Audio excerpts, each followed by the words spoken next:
नमस्कार साथियों, मैं सुनील कुशवाहा आरडीआर भारत से। आज हम आए हैं बिचपुरी ब्लॉक के वार्ड नंबर 16 के खासपुरा में। प्रधान जी के साथ आज हम चर्चा करेंगे किसान बिल के ऊपर। बात कराते हैं प्रधान जी के साथ में। अरे प्रधान जी, आपका नाम क्या है? मैं चौधरी उदयवीर सिंह, ग्राम सभा खासपुर दयालबाग से। जी अच्छा, ये किसान आंदोलन जो चल रहा है इसके बारे में आप क्या कहना चाहेंगे? देखिए, ये किसान आंदोलन चल रहा है, ये आंदोलन पर्दे के पीछे से चंद लोगों द्वारा चलवाया जा रहा है। इसमें किसान बिल्कुल नहीं है। और ये जो किसान बिल आया है, ये पहली बार माननीय मोदी जी ने इस तरह का बिल बनाया है। ये किसानों के लिए एक संजीवनी बूटी है और बहुत अच्छा बिल है। मैं सभी किसानों से कहना चाहूँगा, इसमें गुमराह नहीं हो। केवल जो विरोध कर रहे हैं ना, बिचौलिए कर रहे हैं। माननीय मोदी जी ने पहली बार ऐसी व्यवस्था की हम लोगों की ग्राम सभा में। अब जो भी लाभार्थी है, सारी व्यवस्था, सारा पैसा जो भी लाभ है लाभार्थी के सीधे अकाउंट में आता है। जो बिचौलिए थे ना, धीमे धीमे मोदी जी ने आधार कार्ड से जोड़ के बिचौलिए बिल्कुल ख़त्म कर दिए हैं। और किसान बिल का जो विरोध कर रहे हैं, इसमें किसान बिल्कुल नहीं है। मैं प्रदेश के सारे अपने प्रधान साथियों से कहना चाहूँगा, वो अपनी अपनी ग्राम सभा में जाएं और किसानों के बीच बैठें, किसानों में चर्चाएं करें।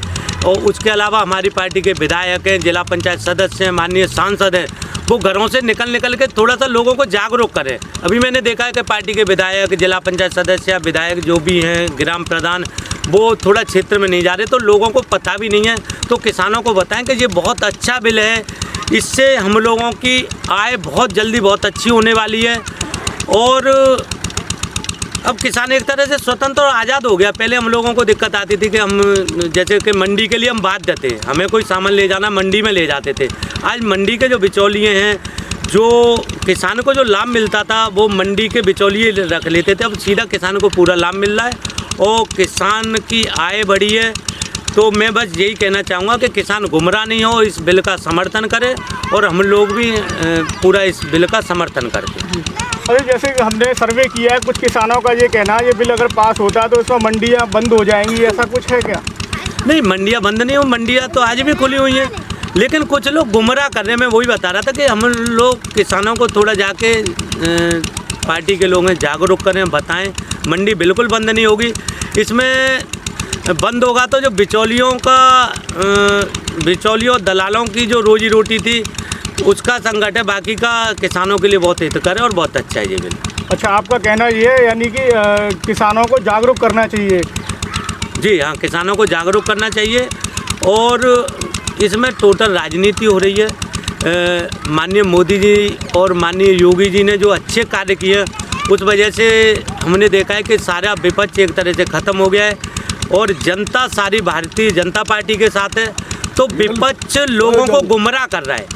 इसमें किसान नहीं है। मैं फिर भी बताना चाहूँगा, विपक्ष जैसे पार्टियाँ, विपक्षी पार्टियाँ, सपा हो गई, बहुजन समाज पार्टी हो गई, ये लोग अपने को जिंदा करने के लिए किसानों को गुमराह कर रहे हैं। किसान इनकी बातों में बिल्कुल नहीं आए। और मोदी जी ने जो बिल पास किया है, ये बहुत अच्छा बिल। अच्छा, जैसे कि ये बिल पास होता है तो इससे किसानों को क्या क्या फ़ायदे मिलेंगे? देखिए, किसान एक तो स्वतंत्र है, किसानों को अच्छी रेट मिल रही है।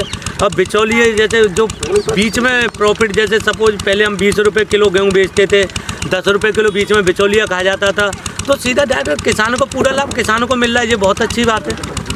किसान को इससे लाभ मिलेगा, बस किसान को इसको जागरूक कराने की हमें ज़रूरत है। जी जी जी। जो बूथ स्तर पे कार्यकर्ता हैं उनको किसानों से जाके मिलना चाहिए, उन्हें समझाना चाहिए। ये कार्य पूर्ण रूप से नहीं हो पा रहा है। जी जी। किसान एक्चुअल में आज भी हमारे देश का किसान अशिक्षित है, तो वो बेचारा बहुत जल्दी गुमराह हो जाता है। उसकी समझ में नहीं आता। जो चंद लोग पहुंच जाते हैं, उनके पास पार्टी के नेता पहुंच जाते हैं अपोजिशन के, वो गुमराह कर देते, तो किसान बेचारा गुमराह हो जाता है। तो किसान को थोड़ा सा हम लोग जागरूक कर रहे हैं और लोगों को भी करना चाहिए। तो किसान को पता चल जाएगा कि ऐसा इस बिल में कुछ नहीं है, केवल उन्हें गुमराह किया जा रहा है। बिल बहुत अच्छा है। किसानों का ये कहना है कॉन्ट्रैक्ट फार्मिंग अगर हम करते हैं तो इससे हमारी ज़मीन चली जाएगी। इसके बारे में आप क्या कहना चाहेंगे? देखिए, कॉन्ट्रैक्ट फार्मिंग में मेरी भी काफ़ी ज़मीन है यहीं दयालबाग में, तो हम लोग खुद तो नहीं करते हैं। करीब 20 साल से हमारी ज़मीन दूसरे लोग ही करते हैं। तो ये भी एक गुमराह करना हो गया कि कॉन्ट्रैक्ट फार्मिंग से ज़मीन का मालिक तो मैं ही रहूँगा, मालिकाना हक तो मेरा ही रहेगा। वो तो केवल मेरी ज़मीन पे अपनी फसल करते हैं और वाजिब दाम लेके अपना रहते हैं। मतलब हमारा जो कॉन्ट्रैक्ट होता है, जो हमसे रेट तय हो जाता है, वो हमें पैसा मिल जाता है।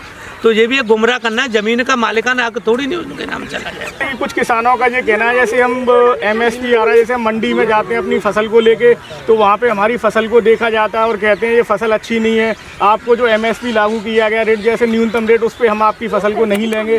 तो ऐसा क्या कारण है जो ऐसे सवाल जवाब होते हैं मंडी में किसान के साथ? देखिए ये सब गलत है। वैसे तो अब ये कृषि कानून आने के बाद अब जितने भी खरीदार या व्यापारी हैं वो किसान को इतना लाभ है वो सीधा खेत पे आने लगेंगे। अभी तक किसान क्या करता है बेचारा, सुबह 4 बजे 3 बजे मंडी के लिए दौड़ लगाता है, रात को अपनी फसल तोड़ता है। तो मेरी समझ से जैसे आगरा ही बहुत बड़ा जूते की मंडी है आगरा में, तो हमने देखा बड़े बड़े फैक्ट्री वाले जूते के जितने भी कारीगर हैं, जितने भी कॉन्ट्रैक्टर हैं, जितने भी ठेकेदार हैं, उन्हें पहले पूरा पैसा दे देते हैं, फिर तैयार होकर अच्छी रेटों पर उनसे खरीद ले जाते हैं। तो मेरी समझ से अभी तक कोई खेत पे तो नहीं आता था किसान के पास। अब ये बड़े बड़े कॉन्ट्रैक्टर जो भी है खेतों पे हमारे पे आएंगे तो अच्छी रकम मिलेगी और किसानों को समझाएंगे भी कि किस तरह आपको फसल करनी है, किस तरह खेती करनी है, तो उसका लाभ भी किसानों को मिलेगा। तो ये जो कॉन्ट्रैक्ट खेती है या जो बिल आया कृषि बिल, ये काफ़ी लाभदायक है और किसानों के लिए अच्छा है। और हमारा देश कृषि प्रधान देश है, तो माननीय मोदी जी की एक ये सोच है कि हमारा किसान संपन्न हो सबसे पहले। अब लोग खेतों पे आएंगे व्यापारी, तो इससे किसान संपन्न होगा और उसे पूरा वाजिब दाम मिलेगा।